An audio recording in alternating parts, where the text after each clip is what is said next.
Bonjour Nicolas Bouzou. Bonjour Dimitri, bonjour à tous. Alors la plupart des pays européens et l'Union européenne, Nicolas, se préparent à un été difficile sur le plan agricole. Et oui, parce qu'il faut lutter contre le réchauffement climatique, mais il faut aussi s'adapter à ses conséquences. Et c'est d'ailleurs pas forcément une mauvaise nouvelle, parce que cette adaptation, on va le voir, nous oblige à gérer des ressources rares que l'on gaspillait jusqu'ici. Alors vous avez raison, Dimitri, le meilleur exemple, c'est l'eau.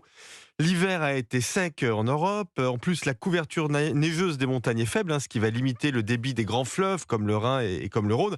Bon, les rendements agricoles sont déjà menacés, voire en baisse, à cause de la sécheresse et de la chaleur. On le voit dans les céréales, le soja, le tournesol ou le maïs. Alors vous parlez d'adaptation à la sécheresse, mais concrètement, comment on fait ? Eh bien, écoutez, il faut utiliser l'eau de façon rationnelle. Alors, de toute façon, à court terme, on a déjà d'ailleurs dans certains départements des restrictions. Malheureusement, elles sont inévitables. Donc, en France, elles sont départementales. Ça va de l'interdiction d'arroser les pelouses à la limitation de l'arrosage des potagers ou du lavage des véhicules. Mais sachant que les ménages, c'est vraiment une petite partie de la consommation d'eau. C'est la raison pour laquelle, Dimitri, le plus important, ce ne sont pas les restrictions, mais ce sont les investissements pour mieux gérer l'eau. Alors, d'ailleurs, ça a été annoncé en grande partie par le président de la République il y a quelques semaines, dans ce qu'on appelle le plan eau. Alors, il y a plusieurs choses qui sont très importantes. Déjà, réutiliser les eaux usées. C'est vraiment le point faible français, Dimitri. On recycle 1% de nos eaux usées. On est à 10% en Italie, 20% en Espagne, 80% en Israël. En France, on ne veut pas faire d'eau potable à partir d'eau recyclée,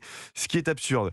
La deuxième chose, c'est de réinvestir dans nos canalisations pour éviter les pertes. On estime qu'on perd 20% d'eau dans des canalisations qui ne sont pas au niveau. Troisième chose, faire payer davantage les usages non essentiels. Il n'est pas logique que le prix soit le même pour l'eau que l'on boit au robinet ou pour le remplissage de sa piscine. Et puis, dernier sujet, gérer l'eau plus rationnellement. Je le disais, regardez l'eau des toilettes, par exemple, Dimitri, elle est souvent potable en France. Pas toujours, mais souvent, pour des raisons réglementaires. Bon, c'est évidemment absurde. Alors il y a aussi des techniques, des innovations peut-être encore un peu plus radicales. Mais ouais, par exemple la désalinisation de l'eau de mer, de nombreux pays le font, Émirats, Israël, Arabie Saoudite. Alors ça coûte cher, ça demande des technologies, mais des solutions existent. Encore une fois, c'est l'intelligence et la technologie qui nous sauveront. Merci beaucoup Nicolas Bouzou. À demain, cette signature Europe 1, 7h20.